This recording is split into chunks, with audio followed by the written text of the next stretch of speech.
Today we will be going over how much you need invested in order to be able to live off of dividends. Let's get into the video.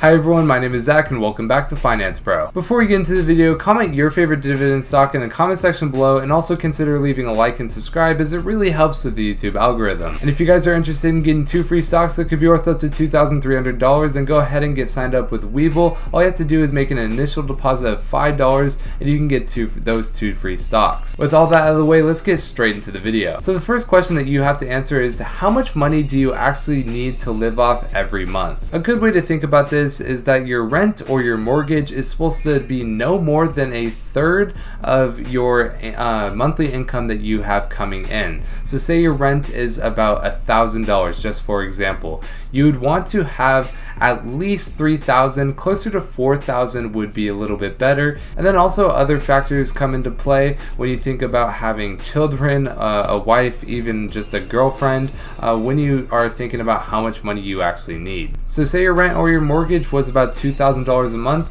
and you have a wife and 2 kids, you might want to have closer to $10,000 than you would closer to $6,000. So where do you want to be when you finally hit this goal of living off of dividends? Think about that in your mind and how much your monthly expenses are going to be, and try to calculate that. We're not going to go too deep into dividend investing in this video. We're simply going to be doing calculations and how much money you need invested in each stock in order to live off of dividends. But if you do want a full, complete, ultimate step-by-step guide, then go ahead and check out this video on our YouTube channel called How to Start a Dividend Stock Portfolio with $1,000 Step-by-Step. It's a very good in-depth video. It's only about 9 minutes and you can learn all about dividend investing there. But anyways, the second question that you're going to have to answer is, how risky do you want to be?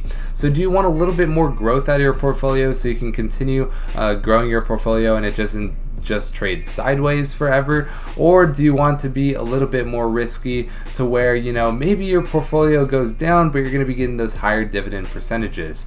Because basically how dividend yield works is the company actually pays a share of their profits to their customer. So say they profit 10% and they pay out a 3% dividend, they'll still have that 7% left over of profit in order to reinvest back into the business. If a company has too high of a dividend yield, they won't be able to actually reinvest into their business and become more profitable, and thus their share price will not grow. This happens a lot with the telecommunications sector, with such as Verizon and AT&T. They both have pretty high dividends, I believe at like 4 to 5%. I believe even Verizon's even higher. But they actually, don't have enough money to be able to reinvest back into the business. So they're basically just breaking even while paying these dividends to their customers.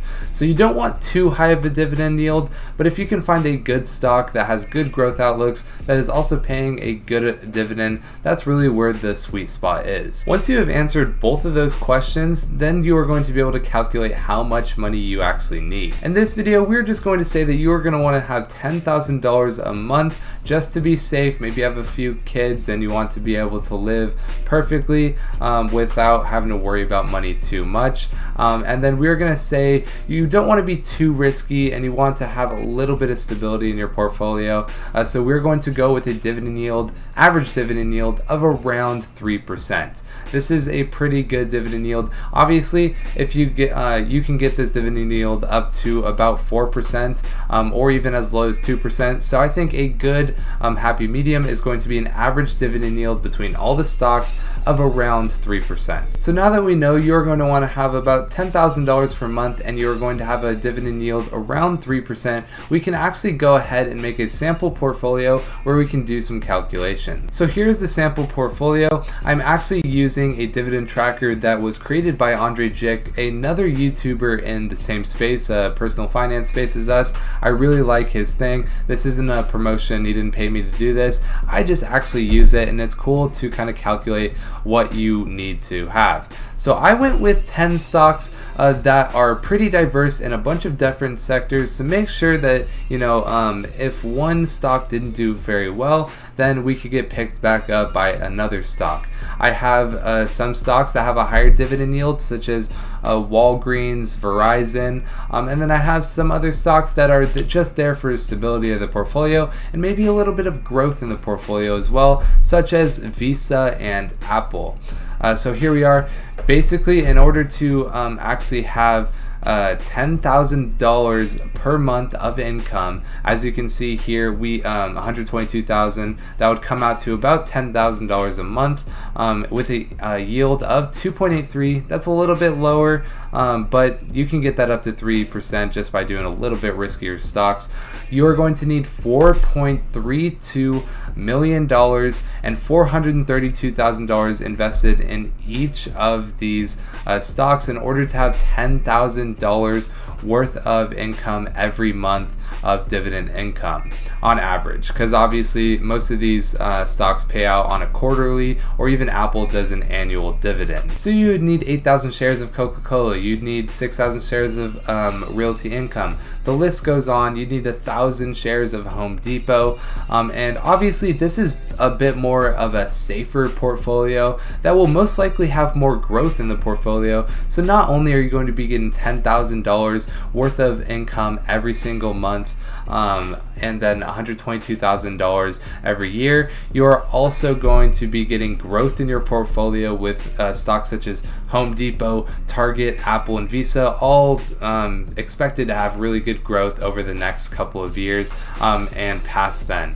So as you can see here, these all pay an annual dividend, and this is per share of, between $0 and $6. It really matters for share price. These all really don't matter. What really matters is the dividend yield. So something such as Verizon has a 4.45% dividend yield, while something like Visa has a 0.5% dividend yield. The way that we are able to calculate how much money you're going to have per month, you basically just do the average dividend yield divided by the average cost basis. So 4.32, the average dividend yield is 2.38. 2% of that is going to be $122,000 that are paid to you in dividends every single year, and monthly that comes out to about $10,000.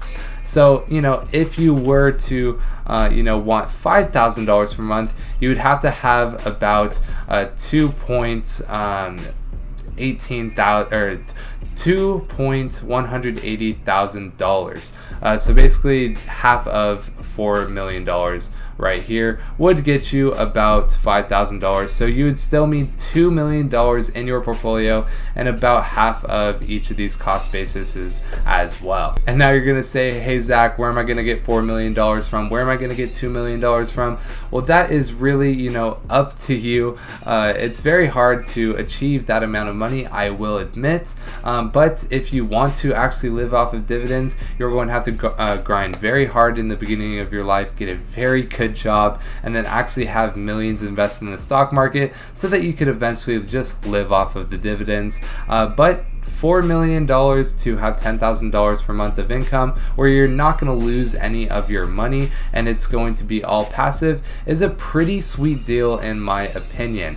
If you could just get to that $4.3 million mark and invest it all and just live off the dividends, it's definitely a possibility. So what do you think about this? Are you rethinking about living off dividends in the future, or are you thinking that you could just do this in a more minimal capacity, or do you really want to still live off of dividends in the future and just have a very risky portfolio where your average dividend yield is maybe higher, maybe 4 to 5%? What are you thinking? I want to hear it in the comments section below. Also, if you guys could leave a like and subscribe, that would really mean the world to me. And if you guys could consider turning on post notifications so you never miss a video, that would also be awesome. I'm currently on vacation, so I made this video a couple weeks ahead. So if the stock prices have moved, just know that it's because I made this video a week or two in advance. But yeah, thank you everyone for watching. My name is Zach. I hope you had an awesome time. I'll see you in the next video.